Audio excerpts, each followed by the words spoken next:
자, 문제 3번. 문제 3번.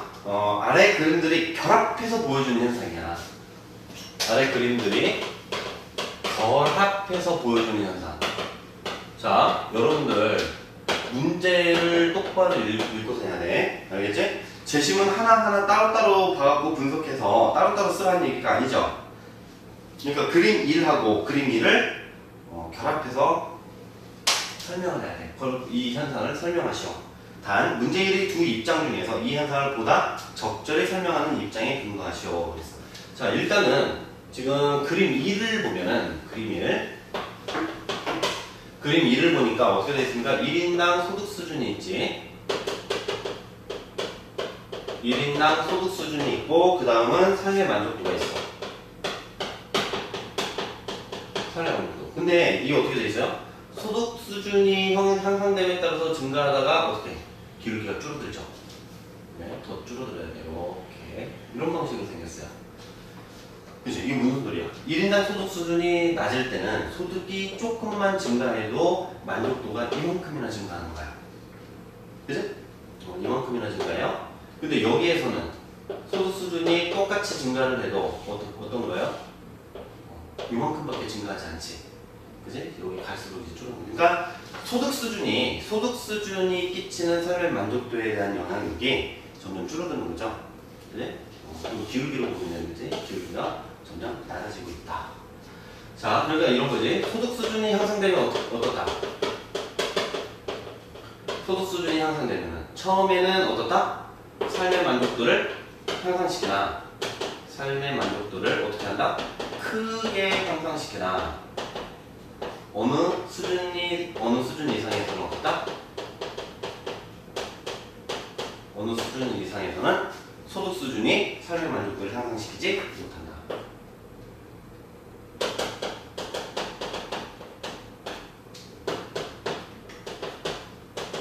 삶의 만족도를 같은 정도로 어떻게 향상시키지 못한다. 이렇게 되는 거죠. 여기서 볼 때. 그지? 그 얘기는 무슨 얘기야? 물론 이 순서의 경제적인 관점에서 볼 수도 있어요. 한계비용 체감의 법칙에 의해서. 소득을 볼 때 같은 양이 증가시키는 것이 처음에는 크다가 그 다음에는 작아지고 그 다음에 또 작아지고 이렇게 해서 설명을 해낼 수 있어. 근데 여기에서는 지금 얘랑 결합을 시켜서 봐야 돼. 그지? 단독으로 보는 게 아니라 결합을 시키려 해서 이게 원래 이게 커진다고 하면 정비례라고 하면 이렇게 커졌어야 되는 거죠. 그지? 근데 이만큼이 커졌어야 되는데 이거만큼이 상승해서 사라지고 뭔가 없어져 버렸어요. 증가했어야 될 것이. 그것을 그림 2하고 결합을 해서 이 얘기는 무슨 얘기냐? 요거 소득 수준이 향상되더라도 삶의 만족도를 향상시키지 못하게 하는 소득 이외에 뭐가 있어요? 소득 이외의 다른 요인이 작용하고 있는 거야. 소득이 아닌 다른 요인이 작용하면서 어떻게 된다? 이게 정비돼서 증가하는 게 아니라 그 증가율이 떨어졌다. 이렇게 얘기를 합니다. 감소하는 것은 아니고 증가하는 속도를 줄여버린다. 이해되니? 자, 근데 여기서는 그 다음에 또 1인당 소득 수준이 나와있고 그리고 여기에서는 뭐가 있습니까? 소송 건수가 있죠. 소송 건수인데 이거 어떻게 돼요? 이렇게 해서 확 증가하죠. 자, 그러면은 두 개를 연결시킨다라고 하면은 이 다른 요인을 뭘로 보면 되는 거야? 소득 이외의 다른 요인이 작용해갖고 삶의 만족도가 그만큼 증가를 못하더라라는 얘기를 하는 거지. 이거 다른 요인이 뭘까? 소송과 같은 뭐예요? 사회 갈등. 사람들 사이에 갈등이 증가한 거야. 무슨 얘기야? 소득 수준이 향상이 돼서 삶의 만족도가 어느 정도 향상되고 있기는 한데 소득 수준이 향상되는 만큼 또 뭐가 증가하고 있냐면은 사회 연결을 보시겠어? 사회 갈등이 증가하고 있어서 이게 증가하지 못한다. 이런 얘기를 할 수가 있죠. 이해돼? 그러니까 어떻게 봐야 되겠어? 사회 갈등 이걸 설명하는 방법이 뭐가 좋겠어요?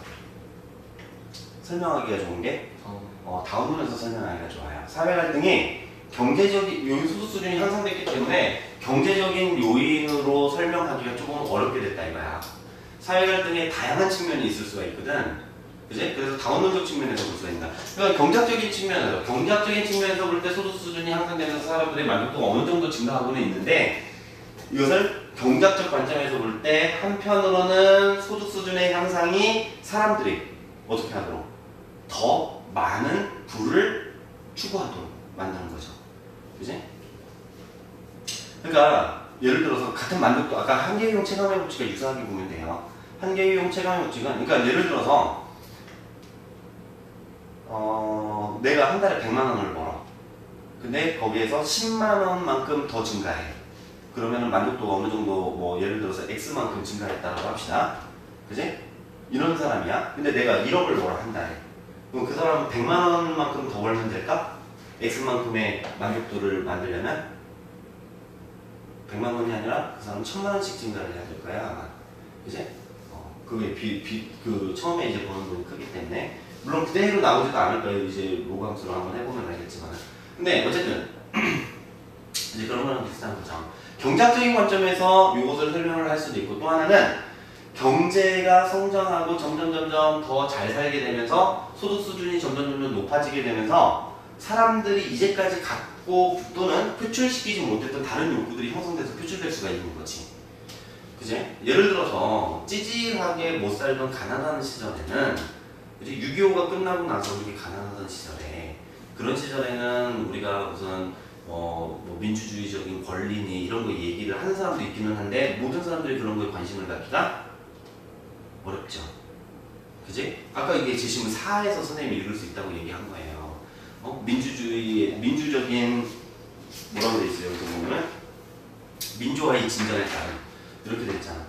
그죠? 그래서 사람들이 정치에 참여할 수 있는 그러니까 뭐야? 어떨 때 소득 수준이 향상돼서 경제가 성장하고 사람들의 소득이 향상됨에 따라서 정치에 대한 관심이 점점 더 증가하고 그래서 정치적인 권리를 누리려고 하고 그러다 보니까 이제 진보 보수의 갈등도 생길 수가 있는 거고 이해되니? 그런 어떤 그 경제적인 변화가 뭐의 변화로? 정치에서의 사람들의 어떤 그 참여의 변화로 그래서 권리에 대한 욕구의 표출로 나타나서 갈등이 증가한다. 이렇게 얘기를 할 수도 있고 한편으로는 또 다른 한편으로는 어떤 것도 있어요. 아까 말했죠 선생님이 90년대 X세대 그지? 세대 갈등이 생겨날 수도 있어. 그지? 그러니까 우리 선생님 아버지 세대들은 진짜 일하느라고 정신이 없었어요. 돈 버느라고. 그런데 이제 선생님 세대쯤 되는 사람들은 이제 어땠던가요? 우리가 청소년일 때는 아버지가 벌어서 준 돈을 가지고 자신의 개성을 표출하는 세대로 바뀌어가기 시작했던 거야. X세대라고 말했던. 지금은 더 심하죠. 그게. 그지? 사람들이 이게 개인의 욕구라든지 이런 것들을 훨씬 더 존중하는 사회로 가니까. 그래서 세대 갈등이 나타날 수도 있지. 그리고 경제가 성장하고 우리가 사회복지에 대한 요구에 의해서도 세대 갈등이 있죠. 어떻게 해서 우리 예를 들어서 기초연금 같은 거 할 때 국민연금에서 빼서 그걸로 뭐 기초연금 준다 그러니까 젊은 세대는 또 이런 얘기도 했던 거죠. 내가 돈 벌어서 세금 내고 연금 내는 걸로 그걸로 다 노인들을 먹여 살리냐. 내가 받으려고 국민연금이라는 것은 내가 지금 미리 내놓고 나중에 받는 거잖아. 그지? 그걸 다 빼서 주냐. 막 이러면서 반발하는 사람들도 있었던 거지.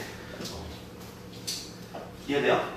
이런 갈등 또는 그 뭐 노사 갈등도 있을 수 있고 가치관의 갈등도 있을 수 있고 보다 더 다양한 종류의 갈등이 생겨나면서 어떻게 됐다?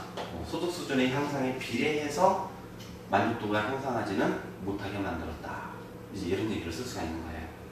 이해되니? 그래서 4번 갖고 쓰기가 훨씬 더 좋아. 이게 제시문 사를 갖고 자 어쨌든 이렇고 여기까지 일단 합시다.